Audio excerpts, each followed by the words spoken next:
Eastbourne Steampunk Festival. This is something we've been putting on this will be the 4th year this year, and it's part of Eastbourne Bonfire Society's fundraising events because we need to raise a lot of money every year to put on our bonfire.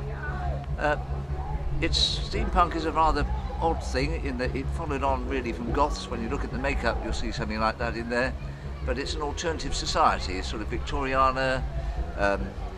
The costumes are girls in basques and their skirts, lots of flounces and frills and all sorts of different hats, and the chaps in pith helmets and tropical gear, or in top hats or bowler hats, usually with lots of cogwheels and things, because it's an alternative society.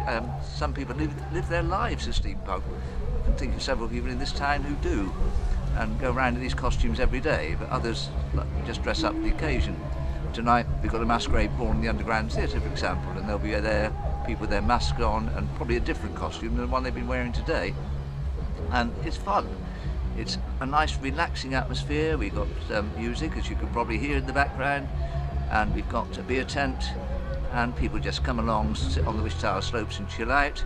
All this is raising money for Eastbourne Bonfire Society. Our event this year is, as always, the first Saturday in October. We're week 5 of the Sussex bonfire season, and this year there are no other bonfires running that night, so we expect about 1,000 people in the procession, which means we had to make a lot more torches and therefore buy a lot more material. And this is our major fundraiser of the year, this steampunk event. That, with membership subscriptions and the other events we do during the year to raise funds, helps us to produce enough money to put on a community event for Eastbourne. We do this with the help of Eastbourne Borough Council. They can provide services and equipment, but obviously they don't have any cash to give us, so we have to raise every penny ourselves. We support 2 charities on our night. This year they're Raisted Animal Sanctuary and the Sussex Search and Rescue, and they will each get 20% of the money we collect on the night in our buckets. The other 60% will be seed corn towards next year's bonfire event, because obviously we need to start fundraising immediately. This event's over, ready for the next one.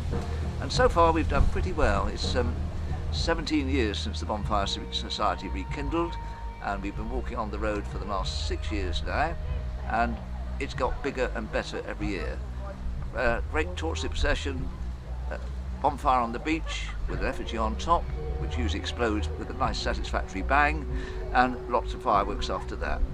The only snag this year is because the bandstand's open for an extra week, extending their season. The fireworks have got to be at 9:30 and not 9 o'clock as they have been in the past. But we still want to be family friendly. We want mums and dads and children to come along and just have an enjoyable event.